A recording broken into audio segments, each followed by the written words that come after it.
Hoje vamos ter uma conversa com o Tadao Takahashi, grande Tadao Takahashi, que na verdade é o pai, a mãe e tudo mais que pode se dizer da nossa internet do Brasil. Foi ele que coordenou a implantação de toda essa loucura que é hoje a internet, desde a década de 80, 90 do século passado.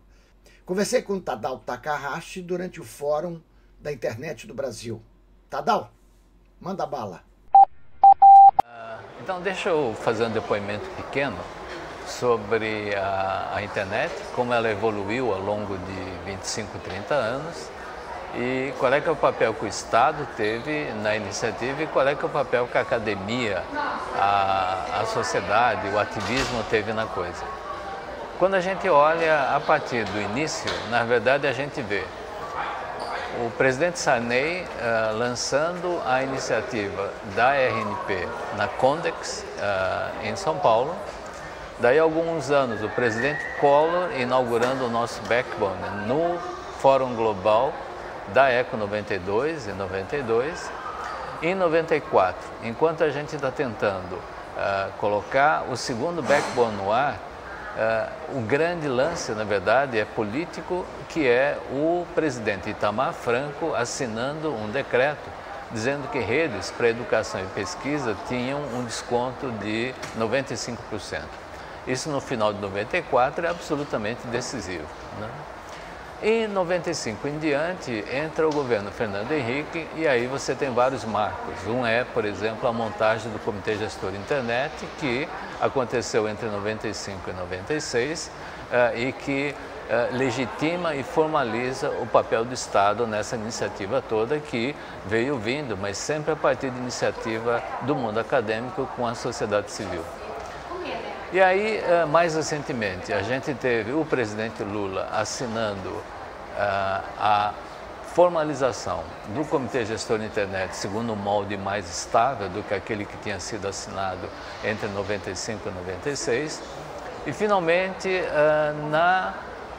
agora em 2014, 2013 para 2014, a gente teve o grande movimento do Marco Civil da Internet que, ao fim e ao cabo, a presidente Dilma assinou.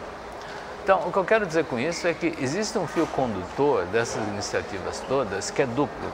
Por um lado, você tem um Estado comparecendo e, através do presidente incumbente, assinando coisas e aprovando coisas que a gente veio fazendo.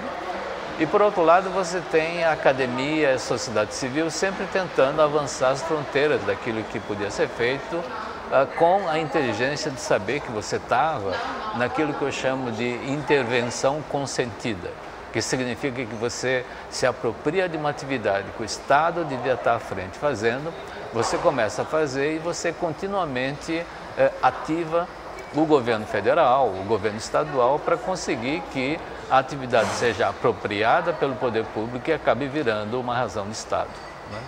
E por último, eu acho que para falar da Bahia, aí já é muito pessoal, toda vez que eu tenho uma ideia que é meio maluca, eu vou a Salvador e participo de um workshop, ou apresento um workshop, alguma coisa assim, só para ver como é que é a reação.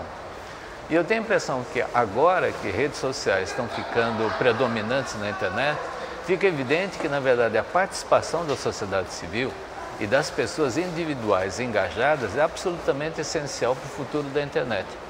Mas isso é algo que a gente começou a testar lá no início da internet, no início da década de 90, o estado onde a gente injetou mais ânimo e ambição emocional, por assim dizer, foi a Bahia, em Salvador e na Federal da Bahia. De tal forma que os baianos dizem que, aliás, eu digo que os baianos têm um protótipo de civilização do futuro, né? Os baianos riem, acham que eu estou zoando da Bahia e de Salvador, e não é o caso. Efetivamente, você tem na Bahia e em Salvador um caldo de cultura, esse coletivo, esse da participação pouco estruturada, mas entusiasmada, que no fundo faz parte do caldo de cultura da internet. Tadão, uma coisa que chama atenção também é uma relação que eu vou chamar de respeitosa que aconteceu entre a coordenação da implantação da internet e as universidades públicas. Tanto é que os primeiros POPs foram todos em universidades públicas. Essa relação com as universidades, você de certa forma já falou um pouquinho, mas do Brasil todo, como é que você viu isso mais fortemente? Bom, as pessoas têm que se lembrar que na época em que a gente encasquetou, né? O verbo é um pouco estranho, mas é bem ilustrativo do fato. Quando um grupo de pesquisadores encasquetou de montar a internet, e você tinha gente oriunda, por exemplo, da Telebrás, como eu, né? Mais gente da Embratel, gente do setor privado, a pergunta básica era onde é que você ia instalar os pontos de presença para ir disseminando a internet. E na prática, as universidades acabaram sendo o ponto natural, e se você pensar mais ainda, dentro da universidade não necessariamente foi o CPD que comprou a ideia, como ocorreu no caso da Federal da Bahia. Houve grandes universidades federais onde a principal posição que a gente teve foi do CPD, porque o CPD era o status quo, que estava, na verdade, rodando uma série de atividades e implantando BitNet, tendo parcerias com o sistema Telebrás, que eventualmente a gente vinha para pedir para revisar e assim por diante. Então, o papel das universidades federais foi essencial porque as universidades é que viabilizaram o primeiro backbone da RNP para, em 1992, a gente conseguir esparramar acesso à ECA 92 por meios eletrônicos. E, ao mesmo tempo, eu lembro muito que o seu esforço, e lá na Bahia a gente sofreu muito por causa do governo do estado, que era com o Antônio Carlos Magalhães, do seu esforço de fazer sempre uma articulação muito intensa entre a universidade, o governo do estado e os outros setores da sociedade, tanto empresários como, vamos chamar, a sociedade civil. Esse foi o modelo que você levou a mão de ferro e eu via você rodando o Brasil com isso. Em alguns lugares isso foi mais fácil, mais difícil, ou cada um teve sua peculiaridade? Na verdade, cada um teve a sua peculiaridade, né? Porque todos os estados são muito diferentes. Quem acha que o Brasil é meio uniforme não conhece o país. Agora, em alguns estados você teve um apoio muito mais entusiasmado e muito mais criativo também. Em outros você teve um apoio entusiasmado, mas que basicamente deixava para você fazer boa parte das coisas. E na Bahia, eu acho que foi muito peculiar o fato de que quando a gente chegou lá com a ideia de implantar no modemzinho a conexão da internet e falar, e o resto, gente, é com vocês, porque, entre outras coisas, nós não temos grana para sair esparramando conexões pelo interior do estado, a Bahia acabou se revelando um grande desafio para a gente, primeiro porque a Bahia é enorme. Quando você olha a Bahia e fala, nós vamos pagar a conectividade por todo o estado, na verdade é um dinheiro que a gente não tinha e é um dinheiro que o próprio governo do estado não tem até hoje, tá certo? Então, o nosso modelo era que a gente chegava na capital do estado, encontrava uma entidade confiável, tipo, no caso da Bahia, a Universidade Federal da Bahia, e centralizado na Universidade Federal da Bahia, a gente abria um contato com o governo do estado, com a TV educativa local, com a empresa de processamento de dados local, para ela montar uma espécie de consórcio centrado numa uma entidade acadêmica que era aquela que ia ser o ponto de presença da RNP. E no caso da Bahia, na verdade o grande desafio era que o governador ele tinha uma inclinação política para uma direção e a reitora da época tinha uma inclinação política na direção oposta. Então já eram inimigos declarados, né? E eu me lembro que a reitora falou, com aquele senhor eu não sento, né? E aí a gente voltava para Brasília desconsolado, né? Porque eu falava, pô, a gente só quer implantar conexão e se mandar. E na realidade a gente não consegue nem que aceitem. Quem é que fica com o modem? Pelo amor de Deus, quem é que fica com o modem? Porque a gente quer ir embora. Tanto assim que depois de várias idas e vindas, a gente conseguiu que o Paulo Souto, que na época era o vice-governador e o secretário da indústria, eu acho, e o Valdec, que era o secretário de planejamento, eles concordassem em fazer uma reunião junto com a reitora para finalmente dizer a internet é importante para a Bahia e estamos unidos, né? E tem uma foto que eu lamento que ninguém tenha tirado dos três colocando a mão, né, uma em cima da outra e unidos olhando para a câmera, né, e dizendo agora finalmente a internet chega. E foi um momento onde à noite eu fiquei, na verdade, emocionado, porque aquilo era um divisor de águas, né? Primeiro mostrava que o modelo nosso estava correto, porque era um modelo sincero de quem tinha o poder político, mas não tinha grana para sair implantando. E segundo, a ideia de que você realmente, no limite, ia conseguir colocar forças políticas opostas concordando objetivamente acerca de se alguma coisa era boa ou não, e no caso da internet tinha passado pelo crivo, né?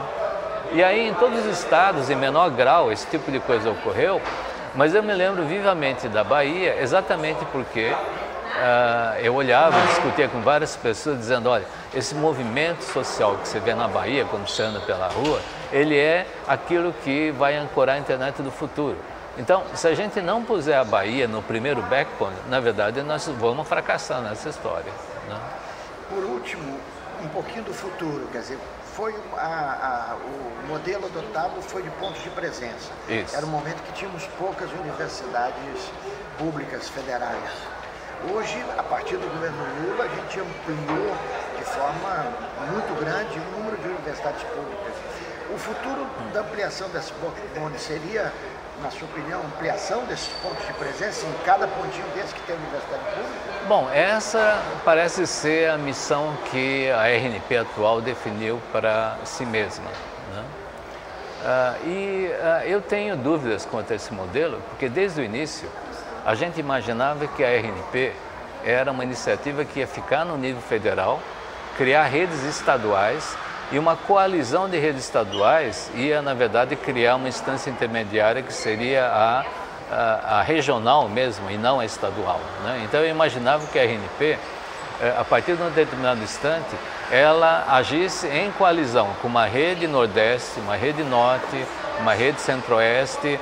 São Paulo, Rio e Minas, tudo bem, eles têm dinheiro e energia para seguirem como redes estaduais, e o Sul todo numa rede sulina, né? Algo assim. E eu imaginava que era um modelo que inclusive fosse mais forte em épocas de crise, como é a época que a gente está vivendo agora, no sentido de que o recurso só aparece se você conseguir amarrar um interesse político mais alto de determinadas regiões, estados ou mesmo da União, quanto à importância de manter a conectividade, de apoiar educação, ciência e tecnologia e assim por diante. O modelo que a RNP acabou implantando é um modelo exatamente igual ao modelo da União, no sentido de que você tem 3 níveis, o nível federal e o nível estadual. Cada estado é cada estado e dentro de cada estado você tem os municípios. Então, é um modelo que mimetiza exatamente a estrutura em 3 níveis, né, que é a estrutura política do país. E eu continuo achando que para o futuro você tem que pensar em modelos alternativos que fortaleçam as pontas, porque na hora em que você tem a presença da internet em praticamente todos os estados, ainda não em todos os estados, porque não basta você ter a capital, tá certo?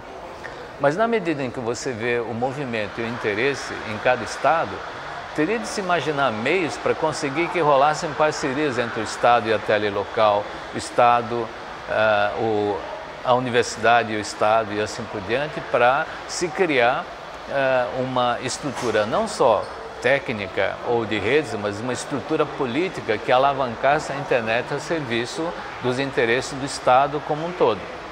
Mas a grande verdade é que na própria União esse é um problema não resolvido, porque, por exemplo, no instante da crise que a gente está vivendo, a gente tem os recursos de ciência, tecnologia e inovação, na verdade, no nível mais baixo dos últimos 10 anos, alguma coisa assim.